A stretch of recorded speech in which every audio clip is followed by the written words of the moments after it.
Saturday night. That's right. Welcome to SMASHMOUTH Saturday night, where we are lighting up the sky like a Tokyo skyline here in the land of the rising sun as the 1-5 Firebirds take on Coach Tony Frye's Tokyo Riot. And I am not alone. Your boy Skip has got his sidekick back in the booth, Commissioner Back. Welcome, how are you?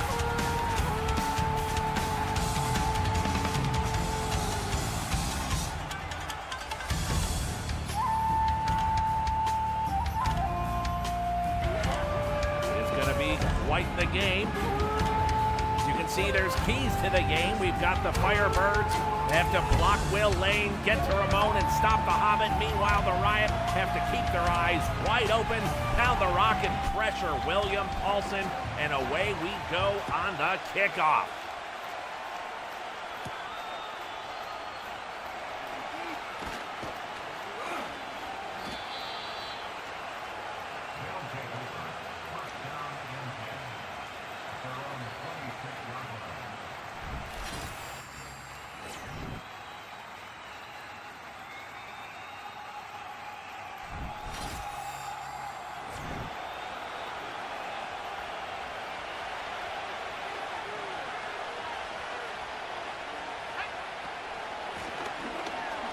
And it seems like, Commish, we've got a little bit of a bug in the booth. Somebody's got your microphone turned off, and Skip will try to diagnose that as we're rolling here.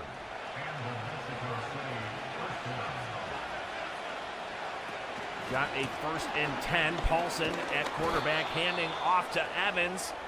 Getting a couple yards. That's 5 on the 1st down.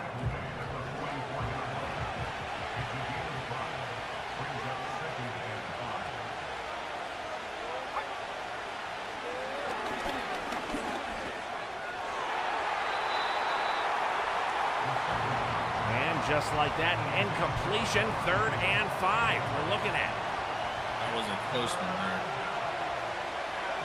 And it sounds like we've got Commish back in the booth there, as Paulson has got all day to deliver and throws it out of bounds. What'd you think of that one?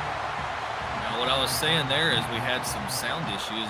I wonder what the logic behind starting Paulson again tonight over Tyler McKinney is, the rookie that came in and got the Firebirds their first win of the season. You kind of wonder what's going on in the locker room there between the quarterbacks.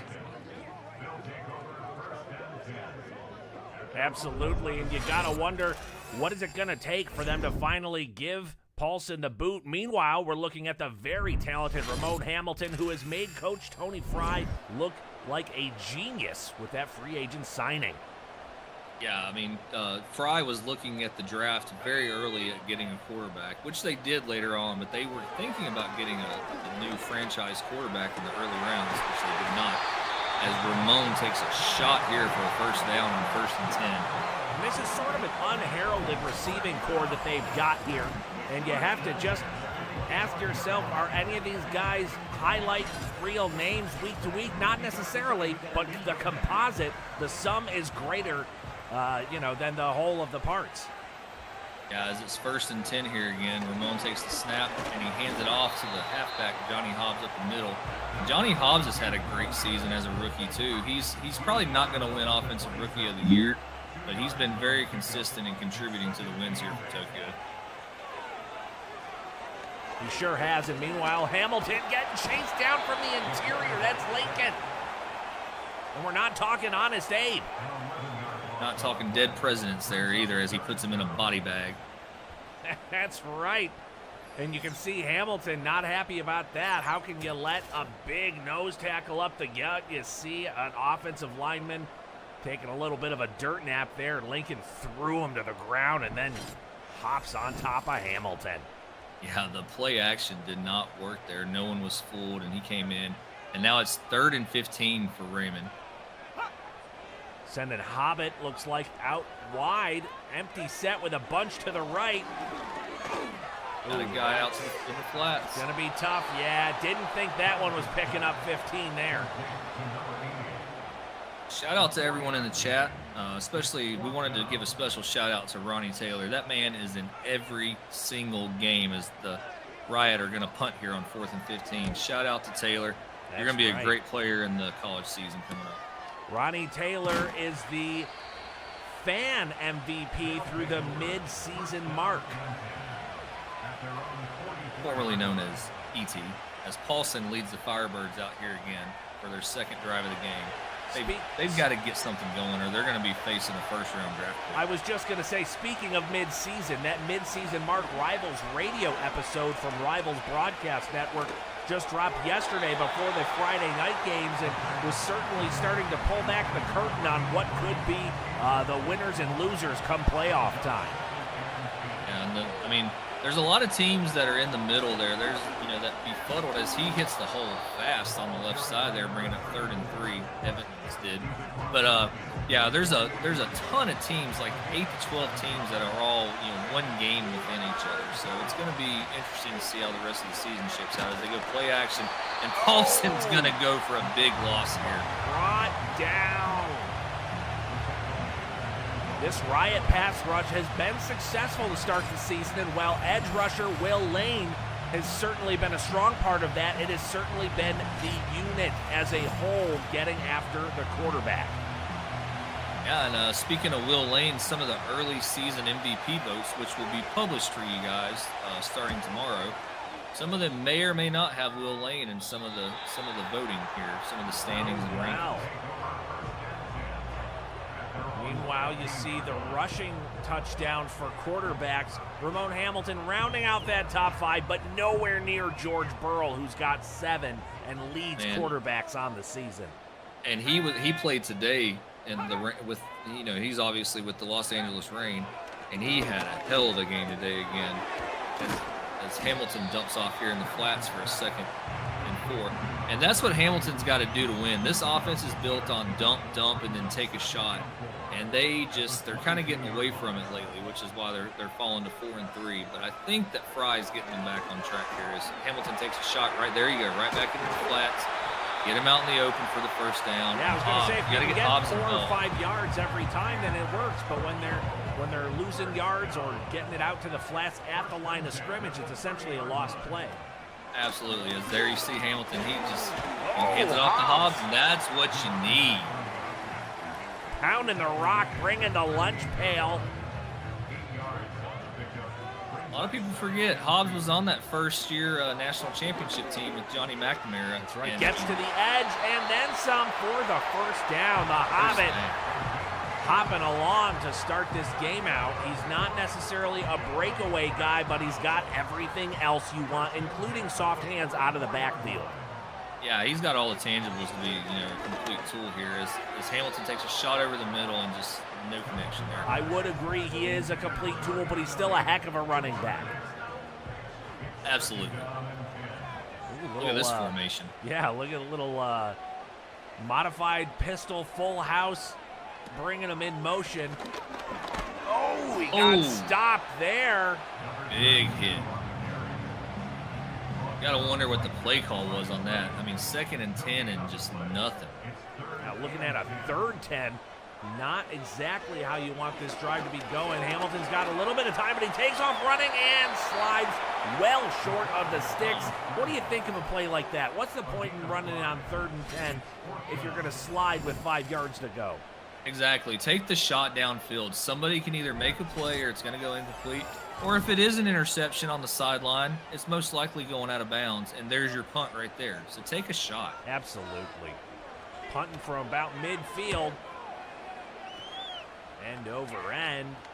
And it's just going to stay in, and that's going to be a touchback for the veteran, William Paulson. You were already talking a little bit about it, but what do you think is left? Is the tale about at the last chapter for William Paulson?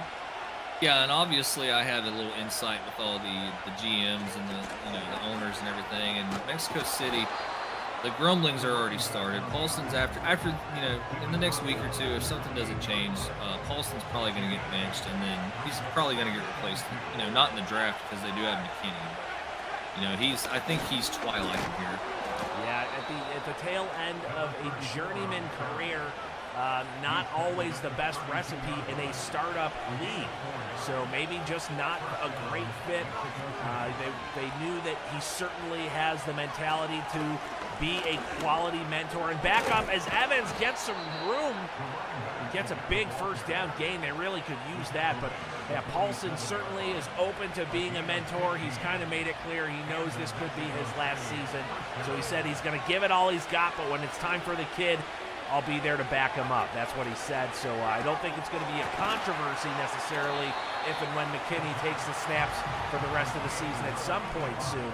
But you got to think, why not even just put him in now? Yeah, I mean, everything in the talks that I've heard seem amicable. And as Evans is just grinding away here for a first round. But, I mean, Mexico City, that's their problem is the Firebirds need to get back to their run game. And they try to rely too much on Paulson, who is older and he doesn't have the speed that he once had. So now, there you go. Evans, with the spin move. Get that man a hula hoop. That was a great play right there. Like a top. As we're talking about him, here you go. See this formation here with the two wide tights, and just run it with Evans here every play. Evans has been a breath of fresh air as they get one out into the flats. Yeah, Skip, I've been gone the last couple weeks. It's been great. You've done a good job. It's very appreciative of everything you've done. As Paulson takes a play-action passer, he's got it all the time in the world. And he's still incomplete. Well, it was certainly fun flying solo. Much more fun having you back. And speaking of back, get back. Empty set for Paulson, 3rd and 5. Throws it, and that's a touchdown! Isaiah Darby. Great Darby play hits there the from the Derby veteran. winner right there. A laser beam from Paulson, maybe the last one left in that cannon. Yeah, and that was just a little busted coverage. It looked like some zone that was supposed to be handed off, and he did not get the handoff, and it left the Darby wide open off that left hash. And there, Paulson's got sparks and glimmers of greatness left. But McKinney is chomping at the bit on the sideline. And you got to think, if Paulson can help lead the upset, which it would be an upset today against the Riot, then maybe he buys himself another No doubt.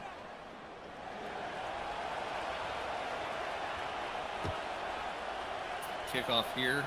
And I've noticed lately, which is awesome, 99% of the kickoffs now have been returned. So I do like that better than the touchdown. I was going to say, as much as, not everyone's a fan of the modified kickoff formation, it does seem to be generating more kick returns than in years past, so hard to knock that.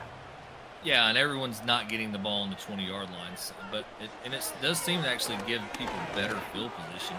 As you saw last week, Hobbs had 160. Oh, and he's got one. He's screaming. He's gone down the sidelines. Huge play there for the Riot, which they really, really needed. Yeah, that was an amazing play right there by Hamilton.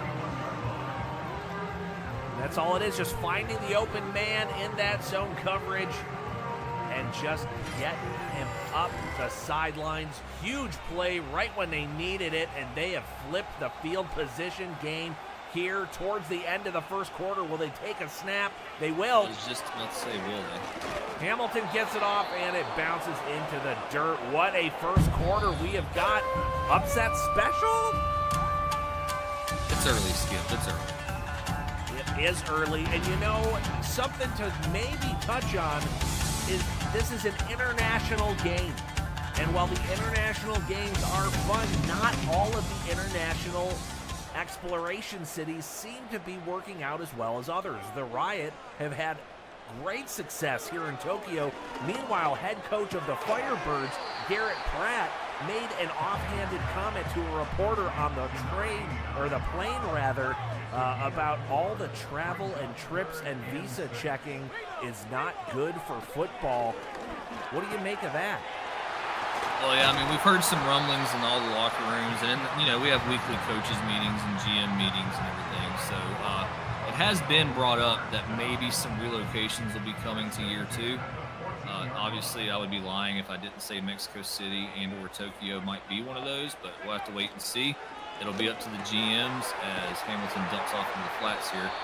But yeah, it'll be interesting to see what year 2 brings. We do know that we're getting all, everything's pretty much going to be updated. There'll be new uniforms, new fields, new everything. Some new logos. But it depends on what happens. We don't know what teams are going where, as Hamilton's driving the Riot here to a score possibly to tie this game. But we don't know what's going to happen yet. We do know that some teams are going to change. Some teams are not liking the international travel, so it'll be interesting to see as Hobbs gets in for a touchdown. He walks it in.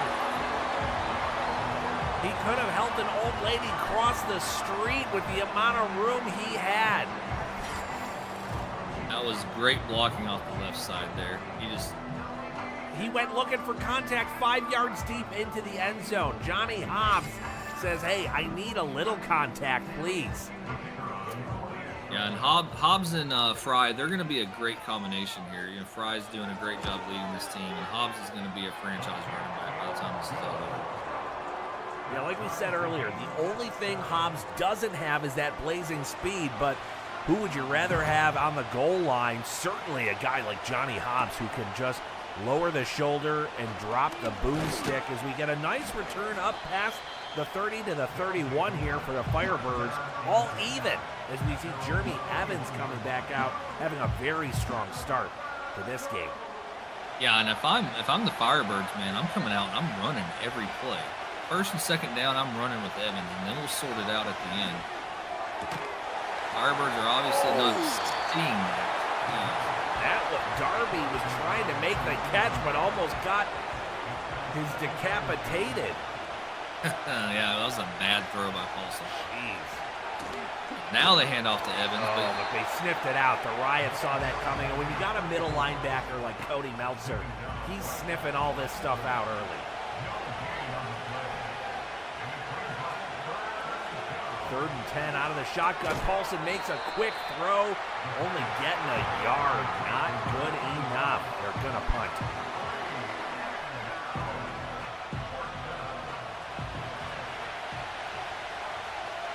We're deadlocked here at 7 with just over 10 minutes left here in the first half.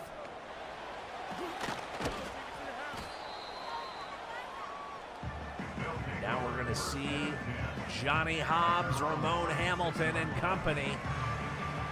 This Riot squad, so to speak, hitting the ground running.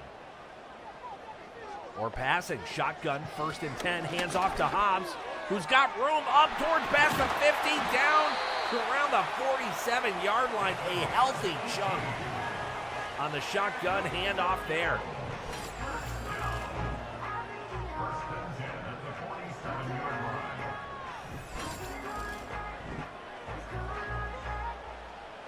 And that was a great example right there of why you have to have Hobbs on this team and what he brings to the field. That's right. He certainly knows how to move it. They give him the same play off the right tackle again, getting another big 1st down pickup. They Wow, may have found a weakness. He was 1 cut from being 6 points right there. Just gashing that Firebirds run defense. Hamilton gets the dump off. That's good. Who's good for about 9. And that's what a decent running back does for you, is it opens up the passing game and allows for the play action. And Hamilton just took his time and hit the guy over the middle for 9 yards. Oh, little off there. And then he gets a little crazy right there. This Firebirds team expected to have a better season, so they're kind of surprised themselves to be at 1-5, essentially at the mid-season mark. But that defensive stop comes up, buckle up.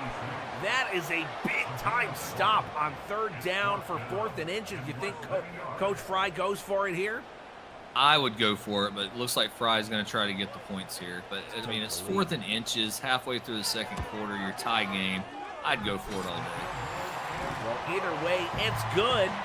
Putting them up by 3, but it is still a 1-score game. That was a great drive right there. Hamilton and Hobbs hooking up multiple times. But they just fell short at the end, literally. Stopped right around the 28-yard line. Paulson going to get another shot here. Threw that real sharp touchdown on the busted coverage in the red zone earlier. Let's see if he can work some more magic. Yeah, and Paulson showed that he, like we said, he still has some gas in the tank. It's just a matter of if he fits with this offense or not. Do you think that another team would potentially roll the dice on him next year, or do you think he's set to retire? I believe he's 34, 35 years old. I believe he's 37. Oh, wow. I was actually looking at the roster earlier today, and I might be wrong, but I believe he's 37 years old. But regardless, he's getting up there in age for a quarterback. So, I mean, again, I can't express how much I love McKinney, and he's just a great quarterback just sitting there and wasting away in his rookie years. You're 1-6. Like you said in the Rivals radio broadcast that came out, is they do nothing here on 1st and 10. But the Rivals radio broadcast, came out, all but killed, exiled them to the non-playoff land. So. Yeah. As he throws one, but it's good over the middle. Is that Evans? I was going to say, I believe that was Texas Evans. Route there. And I just looked at the sheet, and you'll never guess what. William Paulson just had his birthday last week. He is 38 years old, throwing the ball right now for a first down. So, yeah, I believe, like I said, if they lose tonight, then you got to think that the Firebirds are going to pull the trigger on McKinney to get him at least half a season worth of games in. Absolutely. Ooh. And there he is, the X Factor at middle linebacker, Meltzer. And he's an animal. Frye, did he re-sign him this during this season yet? I believe he re-signed him to a big contract. We're going to have our statistician look into that for us. Paulson has to take another dump off. That's the story of the season so far. Is they drive and then they falter, and then they have to take these dump offs to just get rid of the ball. On 3rd and 11 here, Paulson's got all day, but he just dumps off over the middle again for nothing. And yes, Mr. Meltzer was re-signed week 4. He re-signed to a 6-year, $96 million contract for their middle linebacker. Which is crazy for a middle linebacker, but he deserves it. Arguably one of the, if not the best linebacker in the league. Can you believe it? Only Austin 316 left here in the first half.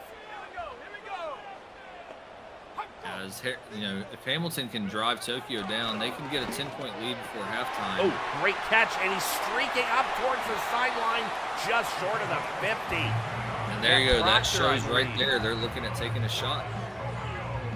And they've got time. And that's what I was going to bring up before I got quiet for you to make your great call there. But, it's over 2 minutes. So they've got the 2-minute warning. They've got 3 timeouts. So they can easily take their time and go down and score here. Staying in the shotgun, but handing it off. Oh! Ooh! Carmichael. Looking like a car crash with Johnny Hobbs in the backfield for a loss of 2. He said, shut up with all this scoring before the halftime talk. I'm going to shut you guys down now. Sometimes that's all it takes there. You see Hamilton taking an errant shot. That's all it takes to throw everything off balance is one great play by the defense. Empty set here for 3rd and 12. Ramon Hamilton fires one, and he's got it open. He's streaking down the sidelines, and that is a touchdown. Jerron just too good. That's what we're talking about right there, man. Hamilton has it. He made the right decision by pulling the trigger on him. As you see him just outrun the coverage there, and Hamilton taking a shot. A little underthrown, but Hamilton with the deep shot there before halftime to get up on the board by 10. Just a frozen rope from Ramon Hamilton. Yeah, and the Riot, if they win tonight, they'll obviously, you can see the stats down there, the standings down on the ticker, but they'll be 5-3. And don't let the record deceive you. They are a much better team than their record shows, and they are in a tough division. So if they come out of this on top, they'll come, you know, they have a good playoff shot here. Absolutely. The Nexus East is stacked as we see a penalty on the return. Brian Higgins called for holding. That's not what you want to see on a drive with less than 2 minutes left. Not at all. And there's the Paulson we need to see every drive, taking That's shots. right. He's still got arm strength. But yeah, you're right. Is Coach Garrett Pratt's offensive system in alignment, because Pratt likes to do more low crossers and stuff into the flats like that. Yep, bringing up 3rd and 2, and that's you know, I spoke with them, you know, during this week. They were expressing some concern with their record and their position where they are in the league right now, and you know, we told them, you know, you got to work on it. You got to figure out what works for your system. You got to decide, are you going to go with Paulson or go with McKinney? Right now they're sticking with the vet. And that was a dime right there. He's still got that veteran savvy, knowing how to throw a guy open along the sidelines like that. That's maybe the stuff they think maybe Taylor McKinney just is not quite ready to do yet. Yeah, and if you look at the, you know, the tape also, Paulson's just a scotch faster than McKinney. So McKinney's more of a pocket passer, where Paulson, believe it or not, does have a little more speed to him. So even at 38 years old this week. Yeah, maybe they like the chance they have of getting blitzed. I mean, he gets chased out of the pocket so often. Maybe they need that. And they are moving it here, as that looks to be Evans, who's been all over the field for them, not taking their time out. What are they doing finally? Oh, my God. Wasting they too much time. 4 seconds left. They're going to have to take a field goal here now. Yeah, not a veteran move there. But you got to blame the coach also. That's, I mean, yeah, anybody coach can call a timeout. That's right. And that was bad timing. Well, it looks at least like they got one, so they're starting to close the gap just a bit. But like you said, this is an excellent Riot team. Only lost 3 games, and when you're talking about who they lost to, they opened with 2 wins, then they lost in Australia to the Marauders. Then they lost to the Strangers and Fury in back-to-back weeks, and both of those teams are, as you heard on the Rivals Radio episode, are very good. But right now, the Riot have got a 7-point lead. Coach Garrett Pratt and the Firebirds have to go regroup at halftime here at Saki Stadium in Tokyo. Yeah, and can we talk about the Fury for about 3 seconds here? Yes, I mean, let's. wow. What a record. They are leading the Nexus Conference right now and just destroying everyone, except for the other team that you just mentioned, the Austin Strangers. That's right. What an upset game that was. That one came right down to the wire. A failed 2-point conversion to tie it at the end of the game is what allowed the Strangers to sneak past Philly in that one. All right, so what do you think here has to happen in the second half for the Firebirds to stay in this game and to keep Tokyo They've got to from move driving? the ball upfield more. I mean, too much of the stuff out into the flats and the low crossing stuff. They have a guy like Paulson who can shoot it upfield. They have to take advantage of that. Maybe even get him on some designed play action, you know, rollouts. Ooh, as he gets brought down. Is that Lincoln again? I believe it is. It is Lincoln. Big Lincoln, man. He's having a heck of a game tonight. Whoa, the big man showing off some moves and dusting off the body bags. He noticed the camera was on him and decided to show off a little bit. Hamilton, 3rd and 8, sending Hobbs out on a route, and look at that, Lincoln again. Scouts, you need to watch this tape here tonight. In for a penny, in for a pound. Dwayne Lincoln getting his fill with 3 sacks so far on the night, 2 in a row. As you can see the eyes there by Hamilton, he just, oh crap moment. And there's nowhere to go when there's a 300-pound plus guy barreling down at you. Yeah, absolutely. Coach Frye not looking excited about that one. This is what the Firebirds needed. They need to stop. They're going to get decent field position here. Take some shots with Paulson. He's got the arm strength. Take some shots. But I honestly don't know that they have a receiver to take a shot downfield with.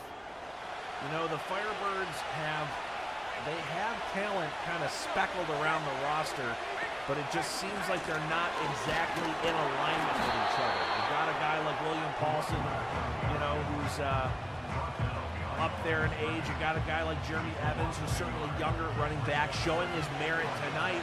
But when you talk about the wide receiver room, you kind of got some journeymen. You got guys like Darby, who had the touchdown earlier, and Jose Rivers, but you know, you got Joe Stecker, who's been playing for 12 years, and you know, some younger guys and some older guys, but nobody really with name recognition or with elite traits. I think that's the big problem. They have nobody at the wideout position with elite traits.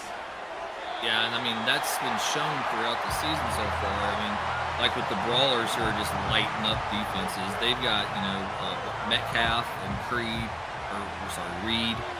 you know, on the outside. Price, they've got Terrence Andrews. They're stacked at receiver.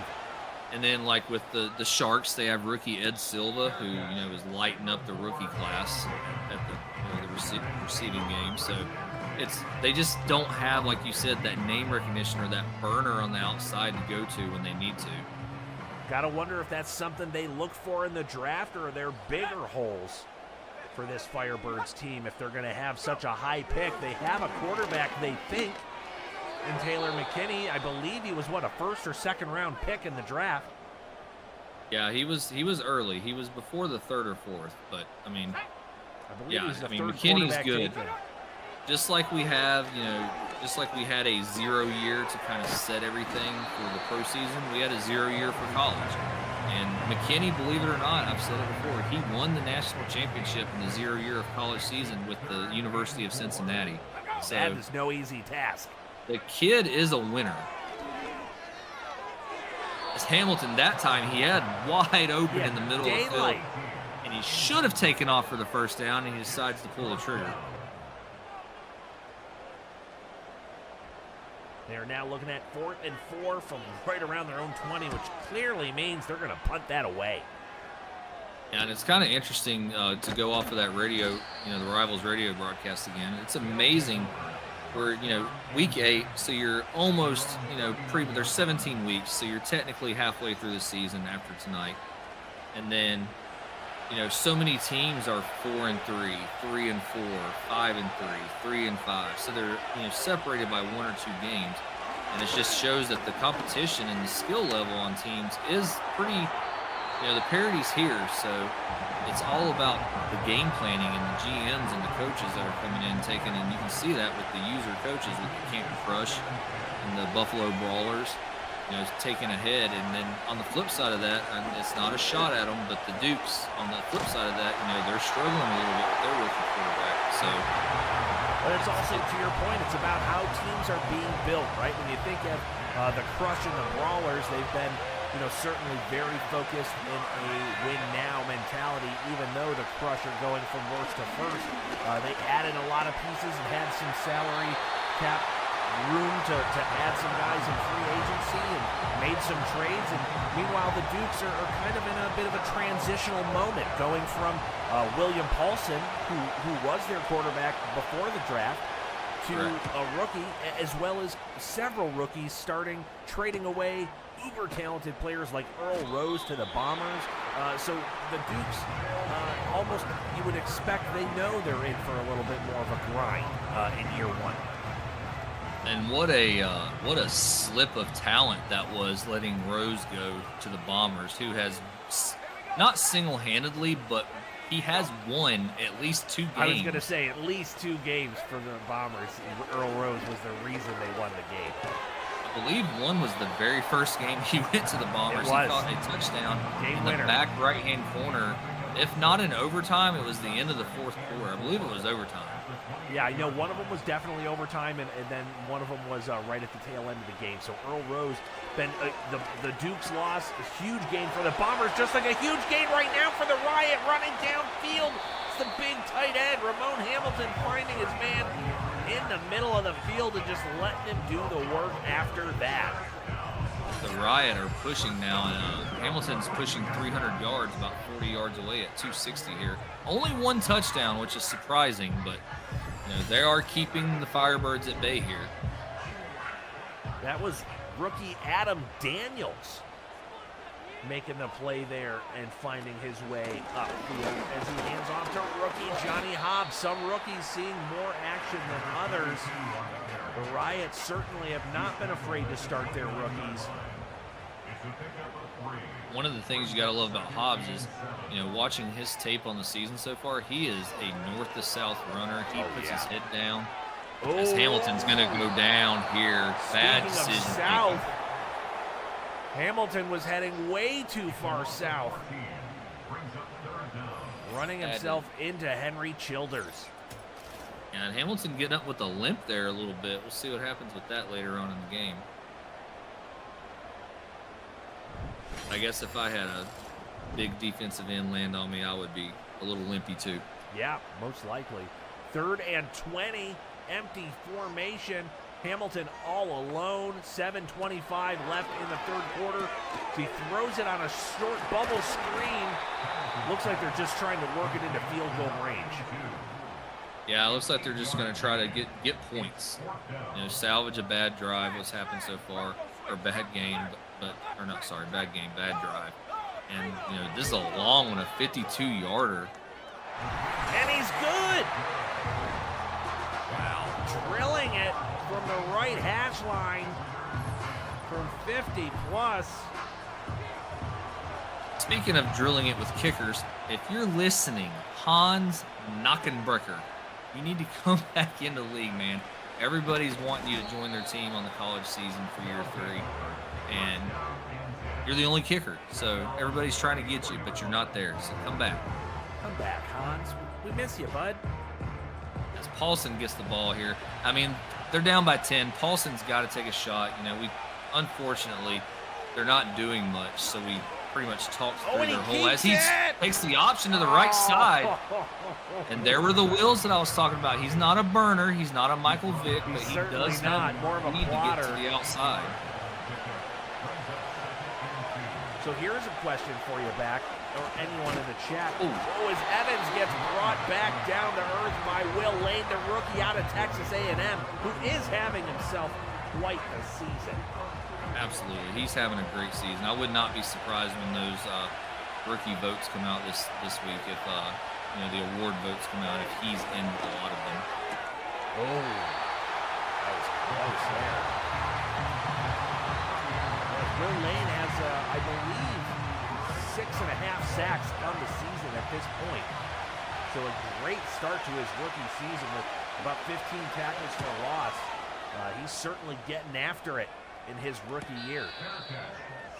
Yeah, deep punt there. It's a great punt coverage there to just make them get it on their own 16-yard line. But at this point, it's not stopping the Riot. They're just doing what they want, with the exception of 1 or 2 plays here or there. But they need to tidy up also. You know, this is pretty much a scrimmage game for them, and I hate to say that about a team, but, I mean, it's the Firebirds, and they're not really doing anything as Hamilton takes off. Other than getting sacks. Is that Lincoln? It no, is. That's not. It is Lincoln. That's his 4th sack on the game. He's gonna catch up to Turner tonight. Wow. Wow. Fortunately, did not lose much, only 3, but Lincoln, a standout on an otherwise mediocre at best Firebird team. Oh, wow. Two almost right there. Hanging in there, they are trying. Hamilton had a guy in his chin as he threw that. And the defender almost getting the interception, laying out for it, but only able to deflect it. 3rd and 13, Hamilton's got time in a clean pocket, but misfire on the throw. That is going to be 4th and 13. They'll be punting out of their own end zone as he was looking for the rookie Jones. Yeah, and you've got 18.5 minutes of game time left. You're only down by 10. Get the ball. This is where you need your long, methodical drive. Yeah, get it back to Evans on the ground, I think. Yeah, I mean, go down. You need some play action, some dump offs, some Evans. I mean, 1st and 10, run with Evans. Now, I'm curious your thoughts on this, and anyone in the chat as well. It's basically close to time to call it quits on trades. Do you think we see any last-minute deals at the trade deadline? You know, real quick, they went with Evans, like we were saying, on 1st and 10 and lose Lost two. I know. I have not seen or heard any trades coming through the deadline at the last minute, so it'll be interesting to see what happens. The handoff, there you go. The handoff to Evans up the middle there and get 10 yards. How about any more big contracts handed out here, or fifth-year options being handed out? That'll be interesting. They have, you know, the GMs have in about 17 minutes left, 30 minutes left to do that. So we'll see what happens before the week advances to week 9. I mean, it's hard to believe that we're already in week 9 here. What a year it's been so far. We have seen some top flight, best-in-class teams like the Brawlers, the Crush, the Fury, and then we've seen some teams. Oh, how about the Hoplites? Still yet to win a game down in Houston. That's the hardest to believe, man. If I were a guy, you know, a person watching this league, and there's several that have expressed, you know, desire or need or want to be a GM next year for year 2, I would be looking at that Houston team. They have good talent, they have decent cap space, and they haven't won a game. Well, they also so they're going to have a top 5 draft pick. They were littered with injuries to start the season. They had very true. Maybe 6 starters injured for more than 4 weeks. And we're talking about guys like, you know, their best overall receiver, their best overall offensive left tackle, their best, you know, defensive tackle. Their right tackle is still out. You know, so the Hoplites are a much better team than ever. Glenn Huntington has been surprisingly good on a winless team at quarterback. Really just playing backyard football, sort of like the Firebirds are trying to do right now. Yeah, as they go for it on 4th and 2 and get the first down there. Paulson was fired up on that last play and got him to go for it. But I just think there's going to be some real surprises for year 2, aside from some of the updates to jerseys and which teams choose to end their international experiments. But I think even just from year to year, which teams make the playoffs year 1, I think could look very different in year 2. Yeah, I mean, and you know, year 2 and year 3, you're going to actually start to see, you know, the molding of the teams and the organizations by the GMs that are here. So, you know, second year in, you're able to trade away your rookies, trade for rookies. So guys that had a good first season that maybe are not superstars on teams, you know, that GMs with a good eye can see, and some veterans. I mean, you're going to start to see them actually design, like the Dukes. What kind of offense are they going to be? They drafted Smokey Smith. He's a good quarterback. Are they going to stick with him? Are they going to pull the trigger and get another quarterback? Are they going to build around him? Do that. You think they would? I mean, I don't know, man. Anything's possible. So, no, I have not heard that, but it'll be interesting to see what happens. Well, if you want to talk about quarterback drama, there's been some interesting things percolating in the pit out in Buffalo, New York. When you talk about arguably the league MVP frontrunner Andrew Frost right now, not happy potentially in Buffalo? Well, that's what I was going to say when you asked me about the, you know, any rumblings that I had heard about the trade deadline or the contract deadlines. You know, I'd like to be a fly on the wall to see what's going on in Buffalo as Hamilton takes a shot downfield. And both of these quarterbacks are just struggling right now. But yeah, it's a tough one. It'll be interesting to see what Frost does at Buffalo. The Brawlers may have a brand new rookie quarterback next year, which there are plenty of in the draft, or they may have a veteran. You never know what they're going to get. I mean, they're going to get the house and the bag of chips. So so do you think it's a foregone conclusion at this point that the Brawlers actually get rid of the best quarterback in the league as we go into the 4th quarter? SMASHMOUTH is coming to you from the land of the rising sun. Here the Riot have a 7-point lead on the feckless Firebirds as Coach Frye catching his breath. But back to our discussions here, Commissioner Back, do you think it's a foregone conclusion that the Brawlers trade away the presumptive league MVP? I don't know. I mean, he's wanting a massive contract, and I personally, if I were running the organization, I would not re-sign him. Really? I would trade and get everything I could for him now while he's young. Yeah, I mean, that is the case, right? That's what we hear. Rivals Radio for Rivals Broadcast Network apparently has an episode coming soon talking all about this, but our understanding is that Andrew Frost from the Buffalo Brawlers does not want the 5th-year extension. He does not want the franchise tag. He wants to be, quote-unquote, the highest-paid player in the league, and I'm not taking a hometown discount because I'm from Juneau. So he made it clear he wants to either be closer to home to take a hometown discount, which could put the ice pack in play, but he also has made it clear he doesn't care about the rest of the team. He wants the most money, and the Brawlers do not have that kind of cap room and foreseeably won't for the future. And, I mean, to go with that, I know it's not an international team, but they might as well be. Will Anchorage even be in Anchorage next season? That's one of those teams that, could be on the fence about moving, as next year will be the allowance year. If you're going to move, you got to move next season. After that, it's got to go through a process. So everyone was given the first-year grace period to see if they liked where they were at. And then after the first year, for year 2, they can move. Is Anchorage going to stay in Alaska, or do they move closer to the States? Yeah, sure. And I wonder if Buffalo cares about that at all. Nope. I mean, it's not like Frost on his rookie deal has any sort of trade options or clauses. He's at the mercy. So Buffalo could say, yeah, we hear you. You want to go play in Anchorage, but we don't care if we can get the first overall pick from the Hoplites. We'll take that. Oh, absolutely. As a businessman, and you have to put yourself in those shoes. As a businessman and running the organization, and the GM, Baxter, he's got to say, I don't care. It doesn't matter to me what you want to do. You've expressed that you don't want to be part of our team. We've told you we can't pay you the amount of money you want. As Hamilton takes a big play here to Hobbs over the middle for first down. 12 minutes left in the 4th quarter. Talk about drama queen.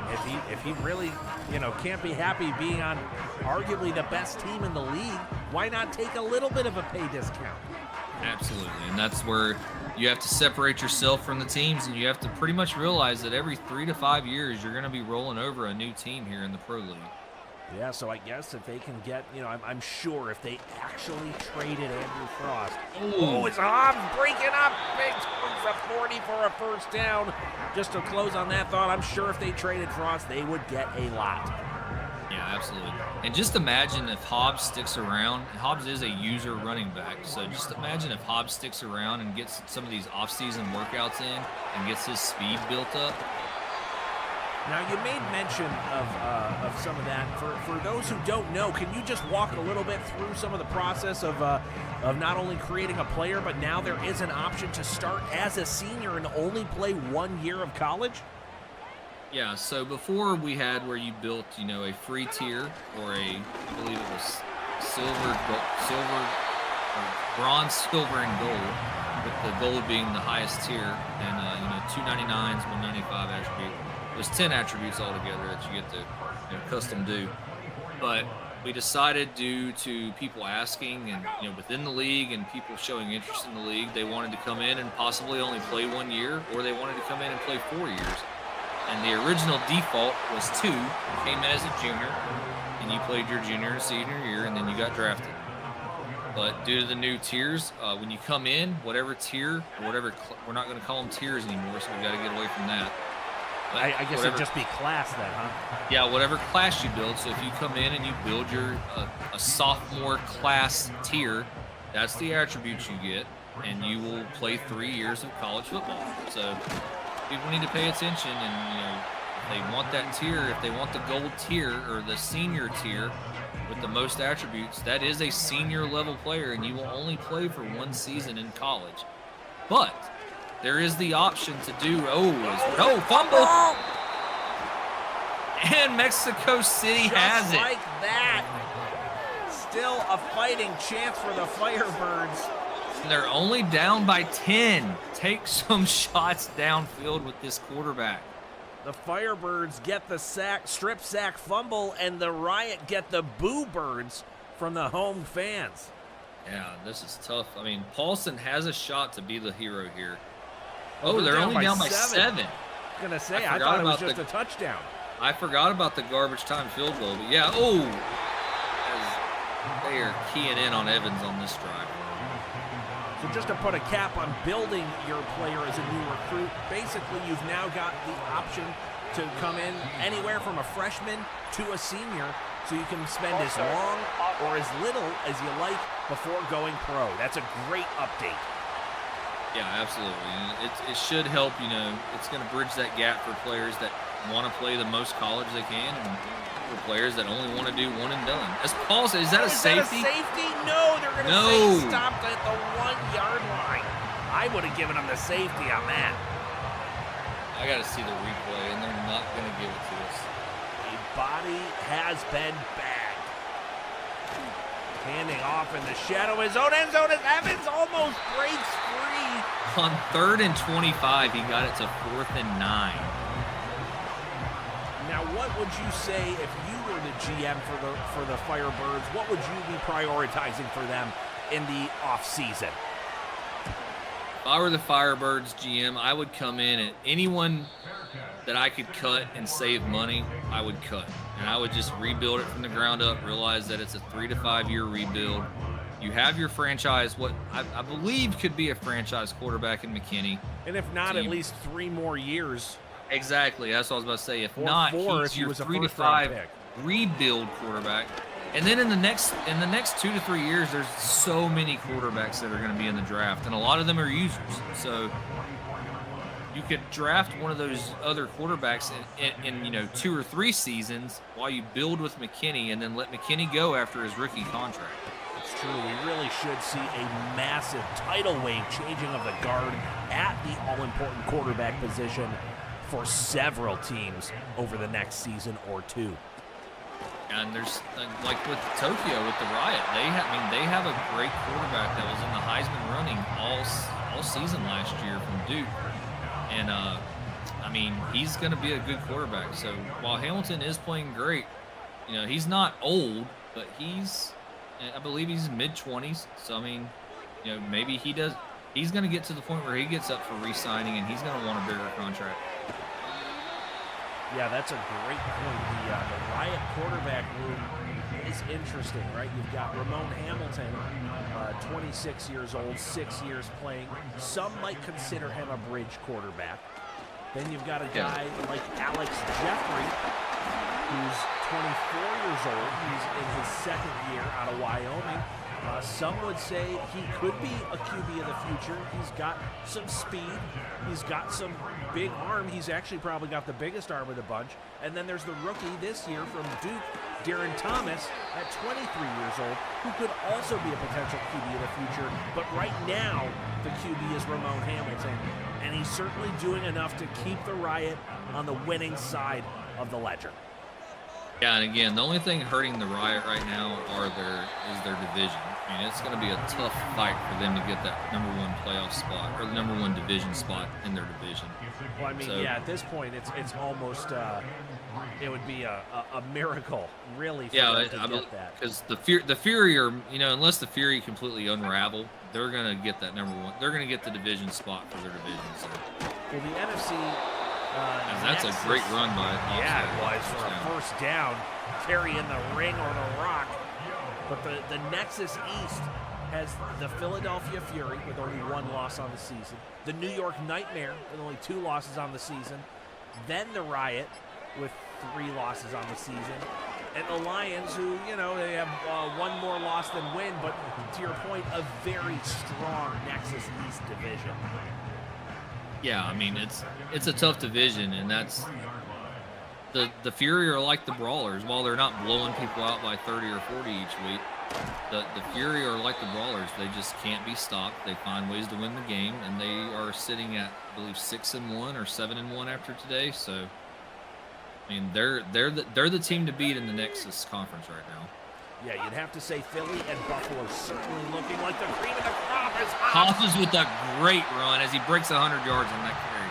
fights his way towards the end zone. You can tell he wanted another one. And he's talking some crap there to the defender, as Hey, that that's is what we true do. Hobbs fashion. It's what we do here at Football Rivals. We talk a little smack. You got to give it to Hobbs here to get the 6 points after that great run. Oh, they do. And he's stopped for it. Oh, Oh, Sanchez. we're rooting for you, man. We're rooting for you. Give it to him again. It's 2nd and goal from the 1.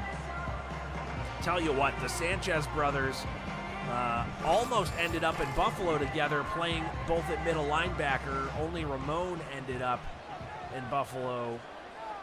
Meanwhile, you've got the Firebirds having their own Sanchez on the middle. Touchdown. Tom strolls in with a little shake and bake.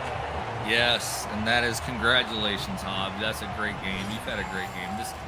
In less than 2 minutes left, this game's over. This is over. Signed, sealed, delivered.